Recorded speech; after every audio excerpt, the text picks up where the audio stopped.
Ok, antes de mais, muito boa noite a todos e quero agradecer à doutora Sofia o convite para estar aqui presente. É sempre muito bom falar deste tema que é para mim uma paixão enorme.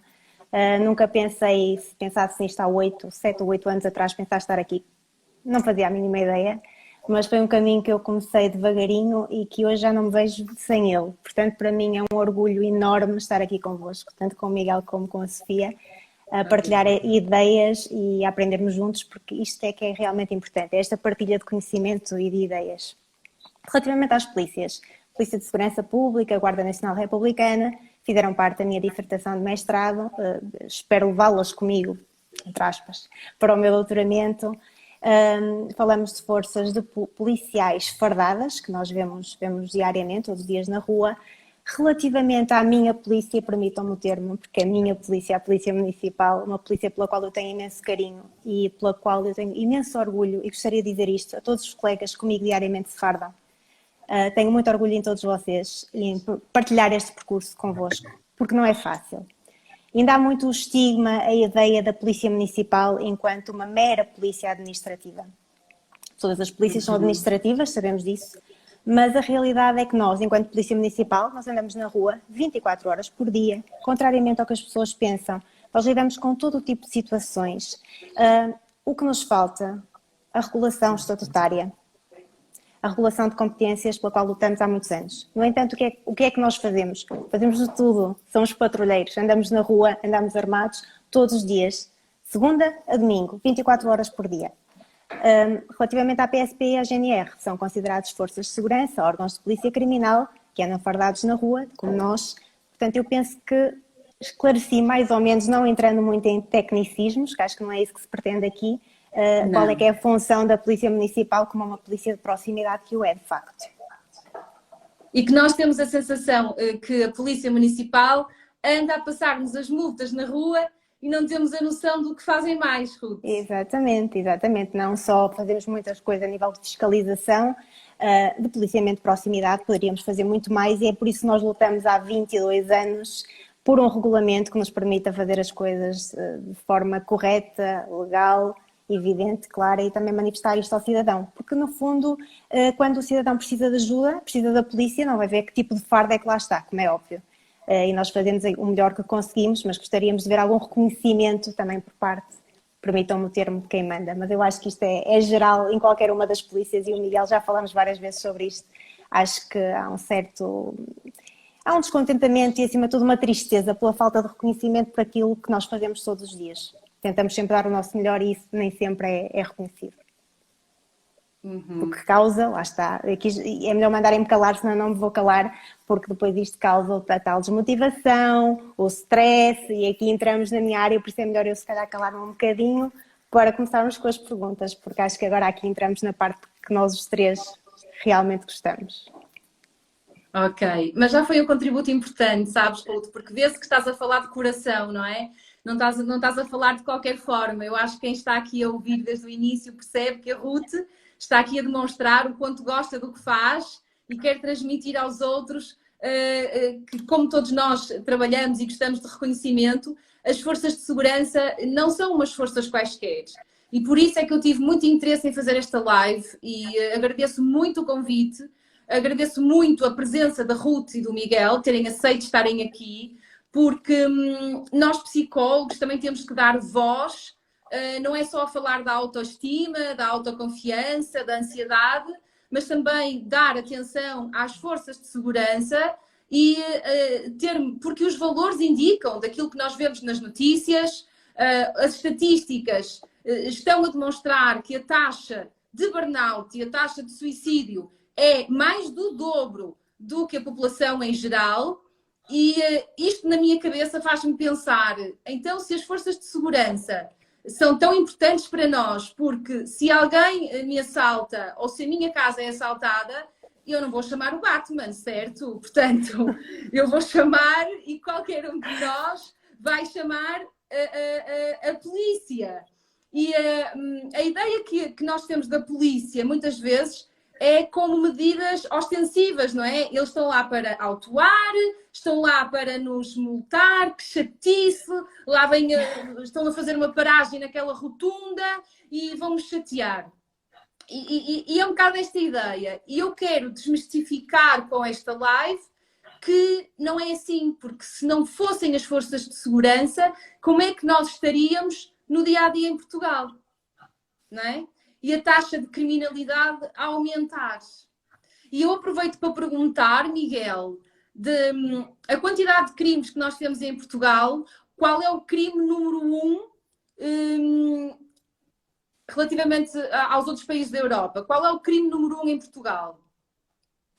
Olá, boa noite, Sofia, obrigado pelo convite e de estar aqui presente também por quem tenho muita consideração.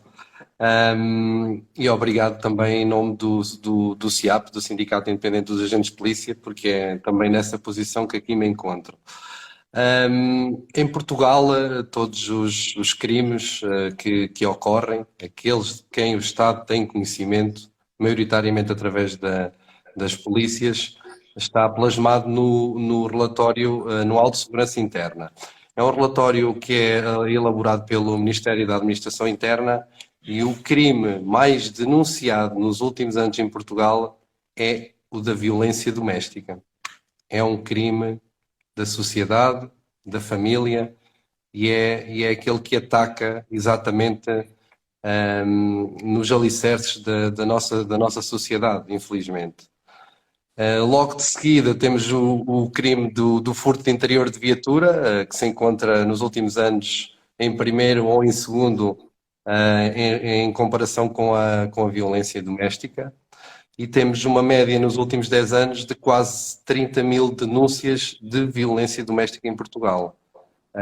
No entanto, o número de vítimas é relativamente superior a estes 30 mil casos, porque onde há uma violência doméstica, por exemplo, numa família em que há crianças, automaticamente, atualmente e com a legislação atual, passa de haver uma denúncia de violência doméstica, é assim que ela é taxada. No entanto, temos aqui 2, 3, 4, 5, um número de vítimas muito superior. Infelizmente, é esse que é mais denunciado. É um crime que muitas vezes apenas é conhecido num momento de urgência, num momento de crise, em que as vítimas, apesar de serem vítimas já várias vezes, algumas durante décadas, no momento de crise é que se tem conhecimento dele, por norma, há o perigo de vida e é aí que a vítima denuncia ou alguém denuncia. E isso é muito importante. Deixava aqui esse alerta. A violência doméstica é um crime público, ou seja, qualquer pessoa o pode e deve denunciar, mesmo de forma anónima. É possível denunciar uma violência de forma anónima, por exemplo, de um vizinho, de um casal vizinho, em que nós não queremos se associar como testemunhas, como denunciantes. Isso é possível e pode, em muitos casos, salvar uma família ou até algumas vidas. Por isso, deixo aqui esse alerta. Denunciem sempre e façam esse papel que será muito importante para a vida de alguém, certamente. Relativamente à comparação com os crimes, por exemplo, do resto da Europa, isto varia muito, a disparidade entre o tipo de crimes tem tem alguns contornos diferentes. No entanto, por exemplo, olhando para aqui, para o nosso país vizinho, em Espanha, a violência doméstica também tem valores muito, muito grandes. Inclusive, tiveram que alterar a legislação nos últimos anos porque havia muitos casos de femicídio, ou seja, mulheres assassinadas pelos seus companheiros do sexo masculino. Tanto que alteraram a lei de uma forma tão abrupta que atualmente basta denunciar o crime em Espanha e o suspeito é imediatamente retido. Isso não acontece em Portugal, não é esse o formato, mas em Espanha é isto que acontece. Seja ele homem ou mulher, o suspeito é imediatamente retido, a investigação naquela fase inicial é feita de uma forma muito célere, têm os meios, conseguiram todos os meios, houve um investimento muito grande a nível de meios humanos e meios materiais para conseguir tratar esta problemática, porque tinha valores de assassinatos brutais. Sendo que em Portugal esses números também são bastante elevados e temos uma média nos últimos anos de cerca de 30 mulheres que são assassinadas em Portugal pelo crime de violência doméstica. É mesmo o crime que mais mata a mulher em Portugal. Neste caso, no âmbito da violência doméstica. Desculpa, Miguel, eu não sei se os portugueses têm acesso a esta informação, porque de facto nós estamos em pleno século XXI, não é? E estamos em 2022, e como é que é possível o crime número 1 em Portugal, em Espanha, ser a violência doméstica? E como é que é possível existirem 30 casos de mulheres que são mortas pelos maridos por ano? Onde é que nós estamos? O que é que está a acontecer? E o que é necessário para poder prevenir este tipo de situações? Mas isto poderemos deixar para outras núpcias, Miguel, porque realmente tu também foste coautor de um livro, A Violência Doméstica, não é? Em que também falas sobre isso. Mas é importante nesta live, pelo menos, já termos uma noção que o crime número 1, não sei se toda a gente a tinha, é a violência doméstica. Isto é grave. É grave. O que é que acontece dentro do seio da família? Como é que é com a estrutura com os filhos? Como é que é o relacionamento homem-mulher? E quando isso acontece, pelo menos sabemos que podem ser denunciados. E a denúncia pode ser anónima, porque alguém pode ter receio, não é? De fazer a queixa e ser descoberto ou descoberta, mas podem ligar de forma anónima e não há problema. O que é que acontece, Miguel? Só para finalizarmos este caso, há uma denúncia, a polícia vai à casa na qual há violência doméstica. Normalmente a violência é o homem que bate na mulher, não é? Com certeza, a maioria é esse caso, dos homens que batem nas mulheres. E a polícia leva o homem para o marido para preso? Como é que é a situação? Como é que fica? Não acontece nada? O perfil da vítima de violência doméstica é atualmente, segundo o último tal relatório anual de segurança interna, o RASI, em 2021, 75% das denúncias foram efetuadas pela mulher vítima e 25% pelo sexo masculino vítima. São dados que nunca aconteceram até hoje. O perfil indicava sempre 80, 85 e houve anos quase em 90% de denúncias efetuadas com o suspeito do sexo masculino, mas temos atualmente um quarto das vítimas do sexo masculino. O que é que os especialistas pensam que está a acontecer? Existe uma menor vergonha, digamos assim, do homem também em apresentar a denúncia de violência doméstica. No entanto, os crimes de violência doméstica do homem contra a mulher envolvem maioritariamente também a tipologia psicológica. No entanto, o homem, pela sua natureza física, normalmente os crimes são os crimes em que a vertente física está inserida, são mais graves, têm resultados a nível físico mais fortes. Atualmente a legislação evoluiu bastante, os meios, podemos dizer que na última década melhoraram muito a nível das forças de segurança para trabalhar a temática, as suas competências, as suas ferramentas. No entanto, ainda muito falta fazer. Há uma denúncia, é como todos os crimes, é necessário haver provas, por exemplo, para se ter em momento imediato o suspeito da sua denúncia. Isso nem sempre é fácil. Porquê? Porque o crime de violência doméstica maioritariamente ocorre dentro de 4 paredes, em que as testemunhas normalmente não existem. Poderá haver, em alguns momentos, filhos que possam também, depois tem a ver com a sua idade, possam servir como testemunhas e a partir de uma prova em concreto consegue-se fazer a detenção em flagrante delito ou imediatamente a seguir ao flagrante delito, que é possível na violência doméstica.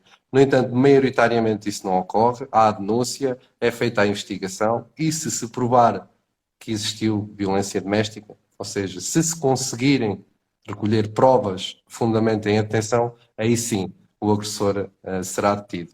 No entanto, só para ter uma ideia, o número de detenções no âmbito da violência doméstica em 2021 foi cerca de 1.600 detidos por violência doméstica, 90 e muito por cento do sexo masculino, mas estamos a falar de 50 ou 60 mil vítimas. Estamos a falar aqui de uma percentagem de detenções com pena efetiva de cerca de 2,3% do total de denúncias de violência doméstica. É um valor muito, muito diminuto. Porquê? Porque é difícil provar em muitos casos. Quando não há mensagens, vídeos do que aconteceu, quando não há testemunhas, às vezes familiares, a dizerem que sim, é verdade, isto está a acontecer, isto já aconteceu, ele já a perseguiu, já a agarrou, já lhe bateu à nossa frente. Quando não há essas testemunhas, é muito difícil. Mas é isso que acontece na fase. É muito difícil, sim. Enfim, deixaremos para outras núpcias, quem sabe, falar sobre a violência doméstica. Hoje estamos aqui para falar particularmente sobre o stress, o burnout nas forças policiais. Miguel, tu escreveste o livro Os Polícias Não Choram, um livro que eu tenho, não é? Comigo, está aqui, Os Polícias Não Choram.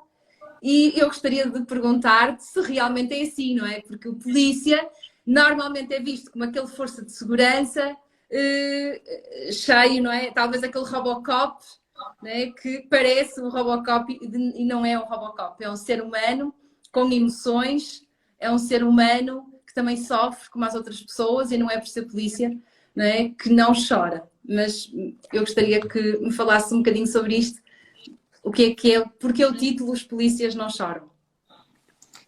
O título tem a ver muito com aquela capa que todos nós pensamos que o polícia tem com a sua farda, e isso não é real. Nós somos e fazemos parte da sociedade. Muitas vezes somos exatamente o reflexo da própria sociedade. É isso que acontece. Não somos, como hoje o próprio Diretor Nacional da Polícia referiu numa entrevista que deu, não viemos de outro planeta, não somos extraterrestres, somos pessoas exatamente como as outras. O livro apresenta esse título, lançando a linha de condução para o seu conteúdo, para o seu interior, em que demonstra uma análise dos últimos 20 anos, sensivelmente, sobre a PSP e a GNR, maioritariamente, que nos apresenta um grande decréscimo do número de elementos, de polícias nestas duas forças, quase 4.000 nos últimos 10 anos a menos no contexto das duas polícias, uma polícia muito envelhecida, ou seja, estarão dentro dos 45 anos maioritariamente e a média será um pouco mais avançada, a média de idade, em que é difícil já alguma operacionalidade para intervir em situações, isto depois dependendo de caso para caso, mas será sempre, a parte física será sempre muito importante. Apresentamos aqui valores de polícias que acabaram por ser assassinados em serviço, polícias que foram, o número de acidentes que ocorrem em serviço, os que foram feridos no desempenho das suas funções ou por causa delas, porque para quem não tem esse conhecimento, o polícia pelas suas funções inerentes e replicadas em diplomas próprios, está obrigatoriamente de serviço 24 horas. O polícia, na sua hora de folga, nas suas férias, se presenciar um crime, é obrigado por lei a intervir. Existem depois determinadas circunstâncias que poderá ser apenas acautelar, chamar os meios, fazer um perímetro de segurança. No entanto, é obrigado a intervir. Um polícia não pode passar numa situação de violência doméstica na rua e não intervir. É obrigatoriamente algo que tem que fazer. E acredito que todos, ou a grande maioria, assim o irão fazer. Por isso, também esse peso que é colocado nas suas costas, digamos assim, transporta para determinadas situações que estão ligadas ao tema que nós aqui falamos hoje, ao burnout, porque tem a ver com todo o sentimento que esta atividade profissional acaba por transportar para a parte psicológica e física de todos os polícias. 24 horas de serviço, ordenados muito, muito fracos, alguma desconsideração por parte da sociedade. O polícia é aquele que está aqui para multar, mas não. A principal moção dos polícias e das forças de segurança, dos serviços e forças de segurança, como a Polícia Municipal, é a segurança da sociedade. São essas as bases. A partir daí, existem depois outras valências e outras competências que nos foram delegadas, como, por exemplo, a segurança no trânsito, que envolve as tais operações stop, por exemplo. Mas essa não é a nossa principal missão e, de longe, nunca vai ser. A nossa principal missão é a segurança da população, intervir em momentos de urgência, porque, como nós costumamos dizer, mesmo os bandidos, numa situação de urgência, eles vão ligar 112 e vão chamar a polícia, porque serão aqueles que estão 24 horas, todos os dias do ano, sempre disponíveis para poder intervir, e a sua missão é mesmo essa. Mas pensando nisto, Miguel, quando nós olhamos para os dados em que o stress e o burnout nas forças policiais são altos, não é? Os níveis são altos de stress, de burnout, e a taxa de suicídio também é alta comparativamente à população em geral. Quando olhamos para isto, olhamos para quê? Para um descontentamento também salarial, de certa forma, não é? E aquilo que a Ruth também falava há pouco, a falta de reconhecimento, que isso também é algo que eu acho que, mesmo por parte da população, nós estamos, como alguém dizia aqui e estava a comentar há pouco, incutem isso aos miúdos, de que a polícia, portas-te mal, vem aí a polícia, sempre como um dado negativo, não é? E não como algo positivo. O polícia, lá está aquele que me vai multar, lá está o que vai fazer algo, e não olhar para o benefício, não é? Para todo o bem-estar e a paz que é causada precisamente por existirem forças de segurança. E quando nós olhamos para os dados, o que é que acontece para existir uma taxa de suicídio tão alta, não é? Alguma coisa aqui está a falhar. Eu acho que temos que cada vez mais chamar e sensibilizar as pessoas para o acompanhamento psicológico, o acompanhamento emocional, porque eu tenho por certo que se houver um acompanhamento psicoafetivo, os polícias, dada a profissão ser tão estressante, não é? Terão um maior desempenho no trabalho, terão maior equilíbrio com vocês também, com eles próprios, e será daí uma grande base. O que é que vocês acham? Totalmente de acordo. Eu vou deixar Força, Ruth. Não. Eu ia pegar um bocadinho no caso só para confio do condutor daquilo que estavam a falar da violência doméstica, porque eu acho que existe ainda uma cultura civilizacional relativamente à violência doméstica, não é? E a própria vítima acaba por encarar quase que eu tenho culpa nisto, não é? Através da manipulação, eu até sou culpada, eu mereço isto, e vai acabando por aceitar. Da mesma forma, isto há uma cultura policial, já vem desde a década de 90, onde existe uma cultura policial em que o polícia não chora, não é? Que é exatamente o título aqui do nosso Miguel. Isto já vem desde a década de 90. O polícia Robocop, o polícia não empático, o polícia que não tem sentimentos, porque isso é sinónimo de fraqueza na cultura policial. E o que eu acho que é fundamental é, antes de começar a falar de ir ao psicólogo, de tornar isto normal, porque é normal. Se nos dói um braço, se vamos ao médico ver o que é que se passa, se não estamos bem psicologicamente, qual é o problema de consultar um psicólogo? Nenhum, mas isso não é aceitável na polícia. Porquê? Porque o polícia é Robocop. E se não é, devia ser. E se não é, não está na profissão correta. Ou seja, há aqui uma alteração da autoimagem. E não há o autocuidado necessário, porque essa autoimagem está afetada. É este o problema. Eu não vou ao psicólogo porque eu não sou fraco. E se eu sou fraco, não devia ser polícia. Ou seja, isto é um círculo vicioso. Está constantemente aqui. E eu, quando abordei esta... Pronto, no meu mestrado, foi quando eu contactei com as pessoas, tanto da GNR como da PSP, mesmo das polícias municipais.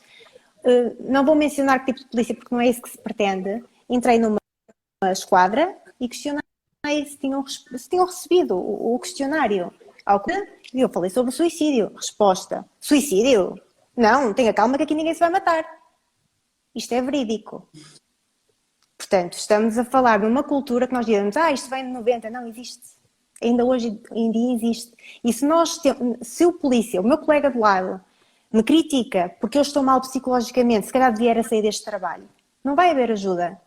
Nem dos nossos pares, e nós temos muito, e é o que mais me questionam. E agora estás como polícia, consegues manter a distância de uma... Nós temos as nossas lentes, Michel Foucault diz-nos mesmo isto, não é? Nós temos as nossas lentes. Claro que nós tentamos separar, mas somos humanos. Somos humanos. E vemos o nosso colega ao nosso lado que está a sofrer.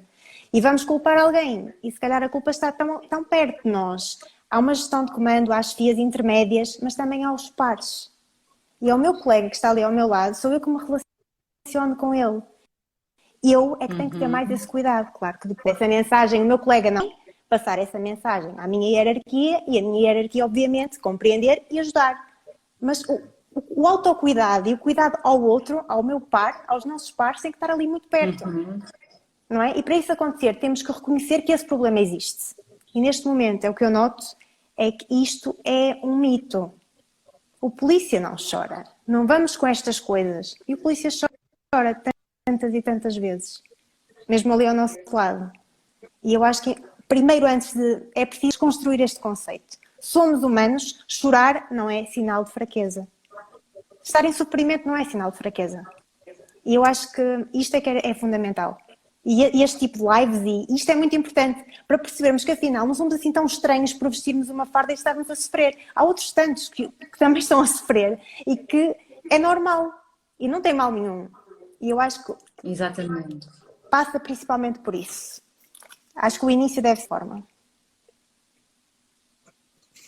Totalmente de acordo, totalmente de acordo. Eu encontro muito uma frase de especialistas que trabalham esta temática do burnout e vou aqui referi-la, citá-la. O burnout tem muito menos a ver com o excesso de trabalho e muito mais com a forma como as pessoas são geridas. E é por aqui que nós temos que entrar.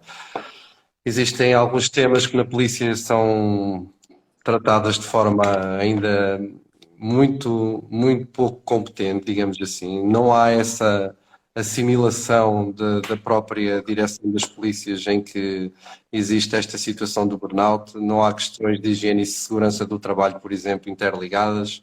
Não há o suicídio nas polícias. Tenta-se sempre barrer o tema para baixo do tapete e como dirigente deste sindicato, nós somos o sindicato das polícias que mais trabalha o tema do suicídio nas polícias e temos tido muita dificuldade, tanto a nível da tutela da PSP, da GNR e do próprio Ministério da Administração Interna, a quem nós pedimos dados todos os anos.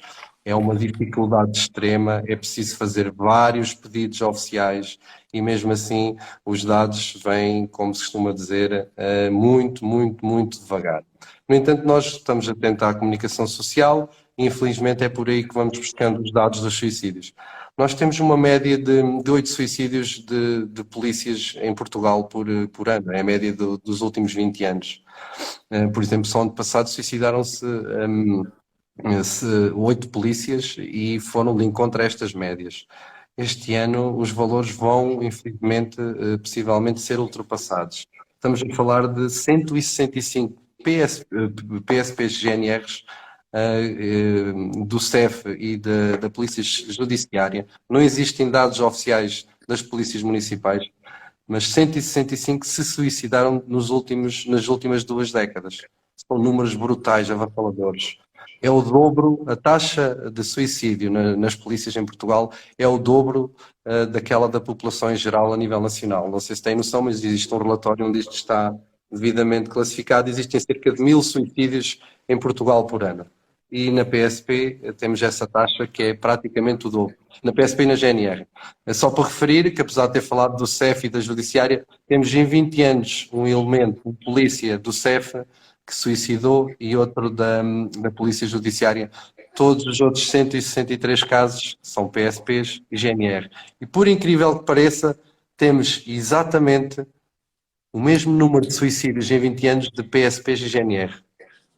Exatamente. Há algum motivo específico para ser mais a PSP e a GNR? São aqueles que no dia-a-dia estão sempre à frente da linha de combate? Claro, é sem dúvida essa a razão principal. Dos outras forças e serviços de segurança, até a própria Polícia Municipal terá muito maior risco na sua profissão do que, por exemplo, o elemento da Polícia Judiciária ou do CEF, mas muito, muito maior. O risco é muito maior. Um, Temos também 35 polícias que foram mortos em serviço nos últimos 20 anos, como por exemplo agora o último caso que foi dado maior impacto, ou teve maior impacto na comunicação social, o agente da PSP Fábio Guerra, que foi brutalmente assassinado na sua hora de folga, quando tentou defender uma pequena desordem entre aqueles indivíduos que depois o acabaram por matar. E temos quase 20 mil polícias que foram agredidos em serviço ou por causa do serviço policial nos últimos 20 anos. São taxas muito superiores à maior parte dos números das polícias da Europa. Por exemplo, olhando aqui para a Espanha, ou para a Itália, ou para a França, em Portugal temos aqui uma média de 1.200 casos que ocorreram em 2021 de PSPs e GNRs agredidos em serviço.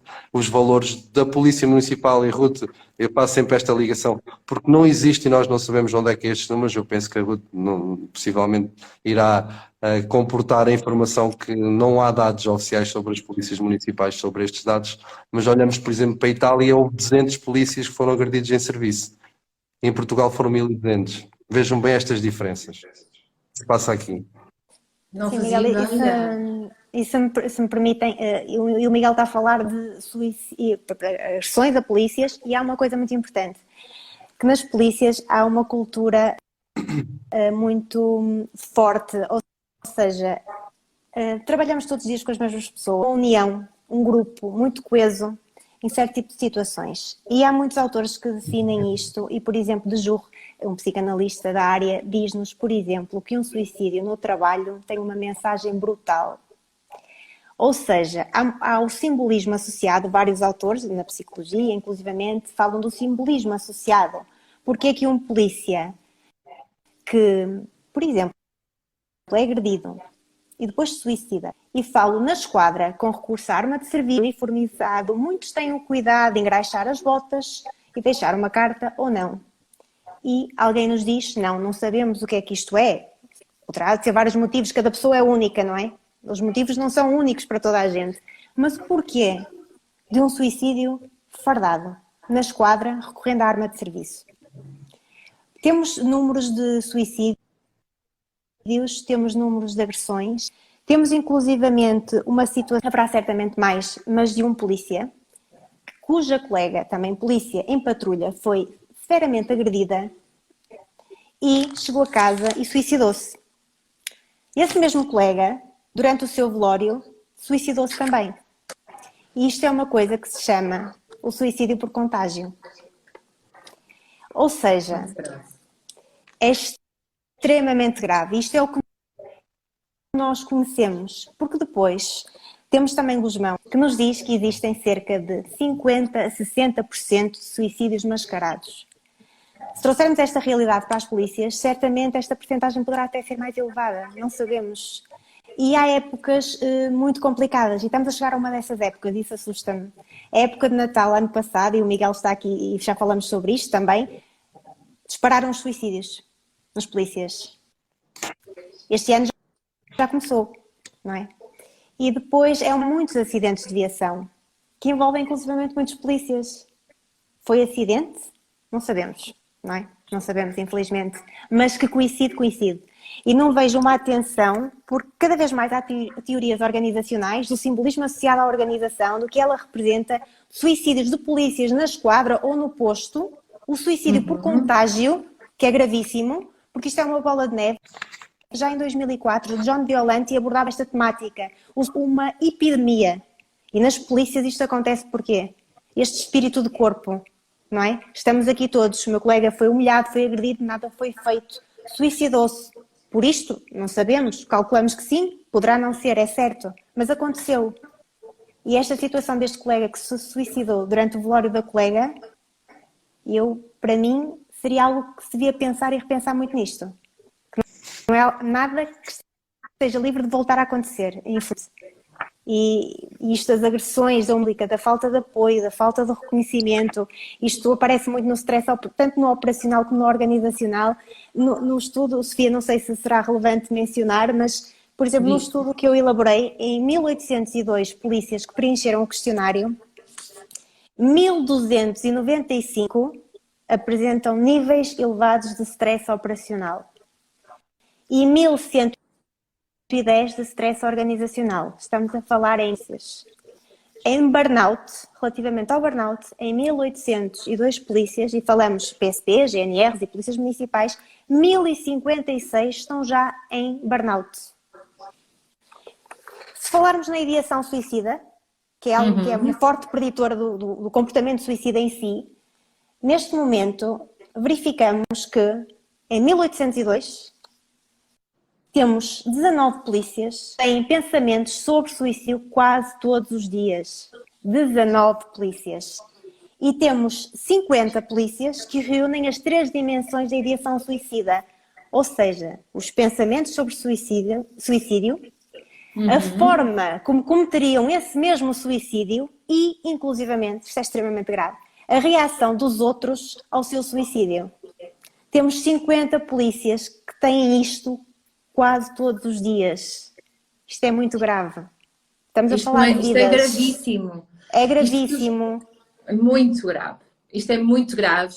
E aquilo, Ruth, que tu estás a passar aqui numa live que nós estamos só a começar, não é? Há tantas lives aqui no Instagram, tanta coisa, tanto tema, e eu gostaria mesmo de dar voz a este assunto tão importante que nós temos que estar alerta. São as nossas forças de segurança, são as nossas polícias portuguesas. O que é que está a acontecer para existir uma taxa de suicídio tão alta, para existir o burnout com níveis altos de stress? Anotei aqui 1295 casos de stress. Níveis elevados, operacional, sim. Operacional, organizacional, 1802 casos, tudo dentro 1110. do trabalho, não é? Estamos a falar do trabalho. É óbvio que cada polícia tem as suas individualidades, certo? Tem a sua família, casados ou solteiros, com filhos ou sem filhos, com doenças ou sem doenças, com problemas financeiros ou sem problemas financeiros, como toda a gente. Como toda a gente. Portanto, só que para além das suas individualidades, o que é que acontece? Existe, coincidentemente, uma taxa muito alta de suicídio para quem é polícia. O que é que isto me está a indicar, e para quem possa estar a ouvir? Que ser polícia não é uma profissão qualquer. E não é um Robocop, porque isso nós vemos nos filmes. Mas ser polícia é um ser humano, tem coração, tem emoções, precisa de ajuda, precisa de apoio familiar, precisa de um equilíbrio emocional, precisa do apoio da instituição para se sentirem reconhecidos. Os salários deveriam, se calhar, ser revistos. Há uma série de ajuda, não sei se há uma linha verde específica para quem é polícia, não sei se para os polícias poderem recorrer numa ajuda especializada, possivelmente não há, pois não, uma linha verde específica para... Mas psicológica, ajuda psicológica? A PSP, Isso. até seria melhor falar com o Miguel, mas sim, a PSP tem uma linha, não sei se funcionará a 100% ou não, mas a PSP sim tem. Agora, por exemplo, a nível de... Já temos aqui o Miguel de volta. Às vezes acontece. Por exemplo, a nível de relatos, quando eu recolhi estes dados, na parte dos comentários, que deixei uma pergunta aberta para um desabafo, é que não ia ter nenhum, e tive centenas de comentários, ou seja, os polícias aproveitaram para dizer aquilo que realmente sentem, e houve relatos completamente de sofrimento puro, nos quais um polícia disse que teve a arma encostada à cabeça e apenas não efetuou o disparo porque o filho filho iria ficar conhecido como o filho do polícia que se suicidou. Os dados são evidentes. Quanto mais anos de serviço, mais stress, mais burnout, mais ideação suicida. Será que este polícia, quando o filho ganhar asas e for à sua vida, depois de mais não sei quantos anos de serviço, o que é que ele vai fazer? Vai melhorar sem ajuda? Não é? Porque para haver ajuda é necessário reconhecer que isto existe. E neste momento ainda não há esse reconhecimento. Isto é muito grave. Isto é uma bola de neve. Eu acho importante que os polícias e toda a entidade ligada às forças de segurança que possam começar a ouvir estas lives, próximas que se possam fazer, que eles possam aceitar e reconhecer que pedir ajuda, procurar ajuda é uma virtude e não é um sinal de fraqueza. Nós somos humanos, não somos máquinas. E como humanos, nós temos emoções, temos sentimentos, temos algo muito especial dentro de nós. Não seríamos computadores e não seríamos especiais. Nós somos especiais como seres humanos e como toda a gente, precisamos de ajuda. E quem está dentro da área das forças de segurança, que estão lá para dar o corpo por nós, porque estão lá para nos defender, estão lá para manter a paz, estão lá para dar o corpo às balas, como se costuma dizer. E nós temos que pensar, será que estamos a ser corretos, nós cidadãos, e nós, instituição, não é? Vou falar como nós, na atenção que estamos a dar às forças de segurança? Eu acho que todos temos que unir forças e repensar nisto. E também, para quem é polícia, não ter medo e não ter vergonha de pedir ajuda. Eu não sei como é no estrangeiro, eu penso que está melhor que em Portugal, mas os polícias que têm ajuda psicológica normalmente conseguem um maior equilíbrio, não é? Têm maior taxa de sucesso, tanto a nível familiar como no trabalho. E se não estão à vontade para procurar ajuda próximo de onde vivem, procurar uma ajuda especializada, onde bem entenderem. Mas deveria ser, como alguém disse aqui, nos comentários, deveria ser obrigatório, deveria ser normalizado toda a polícia ter acesso à ajuda emocional. E não haver medo nem vergonha. E faz parte de todos nós pensarmos sobre isto e também acho que as forças de segurança deveriam ter muito melhores condições do que aquilo que têm, em todos os sentidos. Em todos os sentidos, sem dúvida nenhuma. Nós vemos atualmente, e a Ruth ainda será mais, ainda será mais prejudicada, digamos assim, nesse âmbito. A maior parte dos polícias a nível nacional estão fora do seu habitat natural, estão longe das suas famílias, estão longe das suas bases, principalmente na PSP até mais do que na GNR. Por exemplo, eu para ir para a minha zona, eu demoraria cerca de 12, 13 anos. Teria que fazer esta viagem diariamente se quisesse lá estar. E eu estou a falar de 150 km, 300, 400, e isto não é assim que acontece. Não é fácil. Então, e depois temos um salário do polícia, do PSP e GNR atualmente em Portugal que é 104 euros acima do salário mínimo nacional. São valores completamente desajustados para a realidade. Basta olharmos para a Espanha, o polícia em Espanha, genérico, ganha logo no início de carreira o dobro do ordenado mínimo. Vejamos esta diferença. Porquê? Pelos riscos de profissão, Claro. As questões ligadas ao burnout, todas essas questões que a nível económico, pelo menos não será esse o grande problema daqueles que estão fora do contexto familiar, podem ir mais vezes junto à sua família, por exemplo, se estão distantes naquela fase, tudo.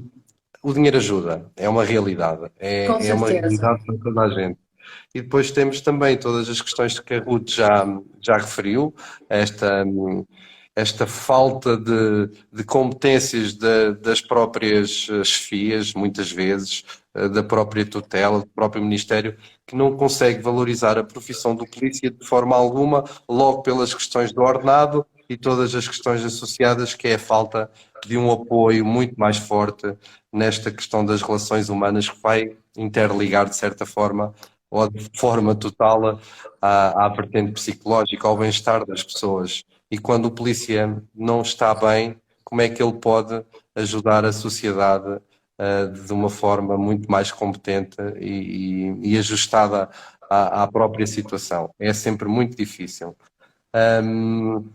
Eu só queria deixar aqui esta parte: o polícia o polícia chora, não existe o polícia que não chora, existe esta máscara e ele tenta, acredito que muitos polícias reflitam e sentem este sentimento muitas vezes de exaustão ligada a este burnout de forma muito particular, até escondida pela própria referência que há também a nível interno nesta família que é uma esquadra de polícia, mas não se tenta demonstrar ou passar esta informação.